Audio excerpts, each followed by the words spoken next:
Hey guys, what's up? It's time for Kuroko in a basket. Yeah, yep, it's time to talk about the direct drive zone. Yay.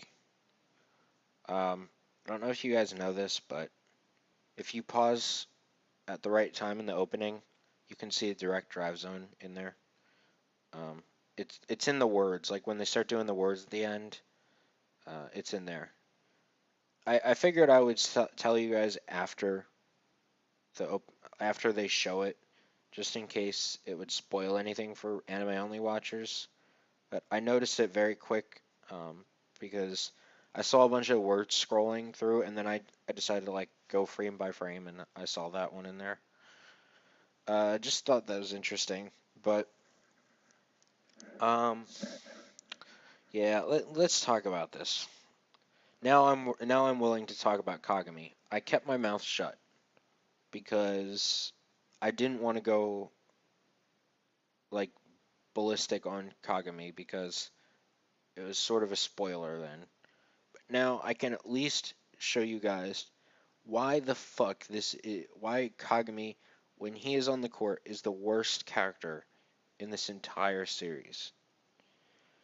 When I read this shit in the manga, I was just like flabbergasted at why Fujimaki would go this far for this one character.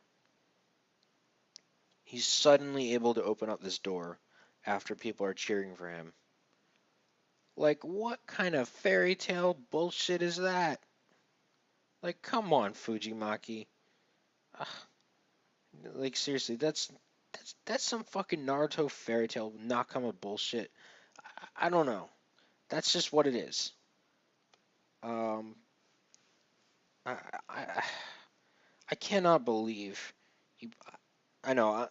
I'm like I'm stammering again because I did this when this happened in the manga, and just seeing it again in the anime just takes me back to that dark place where I love Kuroko no Basket so much, and for him to completely ruin these final like moments in this last game are just wow. Like, why would you do that, Fujimaki? First, let's talk about the team zone on Akashi. Is that bad? No. Why is that? Because it makes perfect sense. It's not that they're in the zone. They're in a pseudo zone because Akashi is so good at assisting. He showed that in the beginning. However, it's a natural progression of his abilities because once he was back to his old self, that's what he was doing back in Teiko before he became psychopath Akashi. Um, and so that makes perfect fucking sense. That once the real Akashi came out, all of a sudden he can now team zone or pseudo team zone, you know? So it makes sense. But how come all of a sudden, because somebody starts cheering for them, he can open up this door and somehow, all of the teammates can just sync all their movements with Kagami. Couldn't do that before, but now all of a sudden, because they started cheering for them, they could do that. No. Like, even in a series that's very unrealistic to begin with, that's a stretch. Like, we've never seen such bullshit in Kuroko no Basket, and that's saying a lot because this is an unrealistic series for basketball. Very unrealistic. But this takes the cake. Granted, I will definitely give the animators props because it looked fucking awesome. It looked awesome in the anime. It really did. It looked really cool in the manga, but not to the same extent as how it looked in the anime. So I will give them massive props for that. To trying to make such a terribly derived power work in the anime. So they did their best. I'm not criticizing the anime in the least bit. I'm criticizing the manga again, but the anime did a really good job of trying to make this shitty ass plot point work. Um, Kagami is just so bad. Oh yeah, and the other part about Kagami, he's still in the fucking zone. It's been 3 quarters, and he's still in the zone. And then they finally acknowledge that he's out of gas. Well, what the fuck? He should have been out of gas in the third quarter. He should have been out of gas at the very end of the third quarter, after being in the zone for roughly a full quarter and a half. From he was, yeah, it was like the half of the second quarter, and then he was in it again. He was having idle thoughts, but he was still in the zone. What the actual fuck? What we explained in the very beginning, like, um, like they explained in the very beginning of the zone's introduction that idle thoughts are what cause you not to be in the zone. You can't have any idle thoughts while you're in the zone. Yet he's doing that, and he's still in the fucking zone. It's like Fujimaki just wanted to retcon the zone as much as he possibly could for one person, that was Kagami.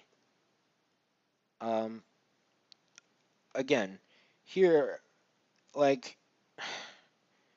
when Almine showed off the zone, we understood why he had it, and that's because he's done it before. Almine is a better player. He was a better player, and because he had such a love for the game, he had the zone, and he had the talent.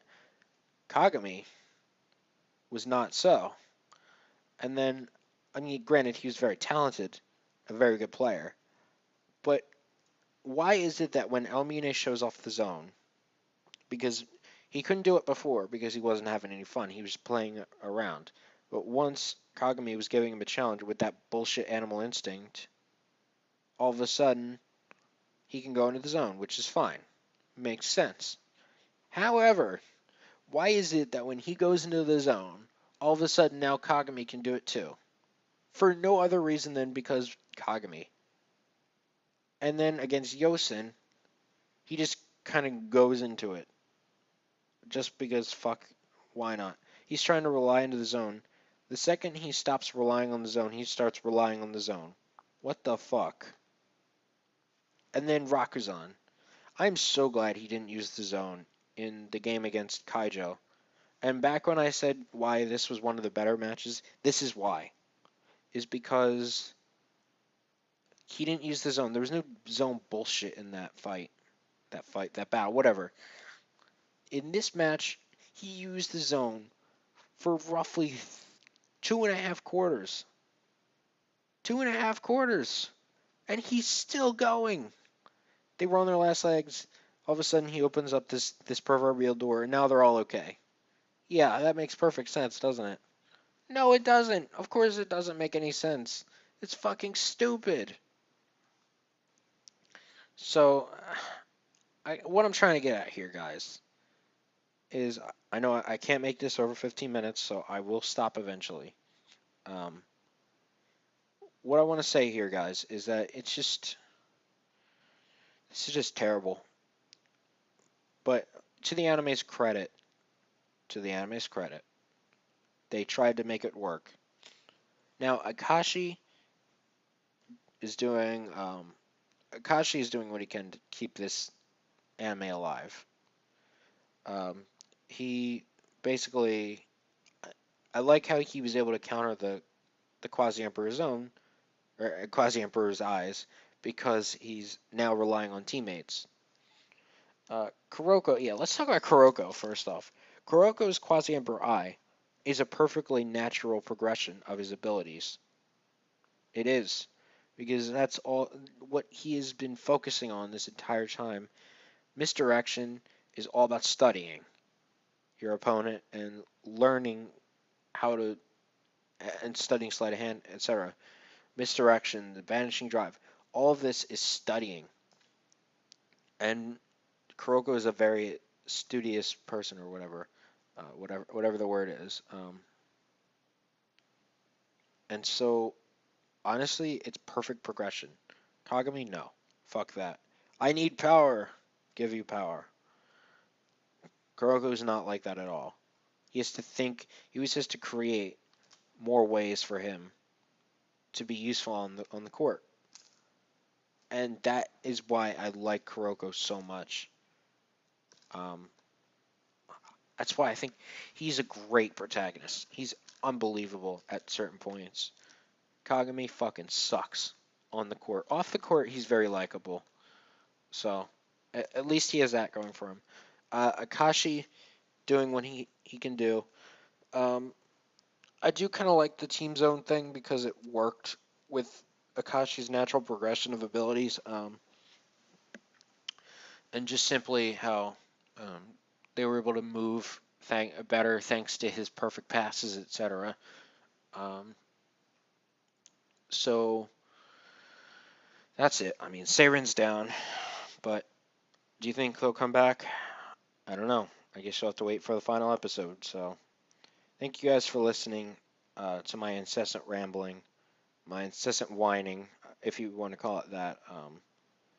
Please, you know, if you guys like the direct drive zone, I don't care. I mean, that's good on you guys because it happened, and if you're a fan of it, that's fine. I'm not gonna bash you for it.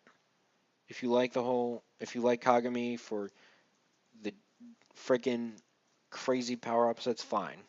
If that's what you're into, I don't care. But I cannot support it. So that's it, guys. Thanks for listening, and we'll see you guys for the finale.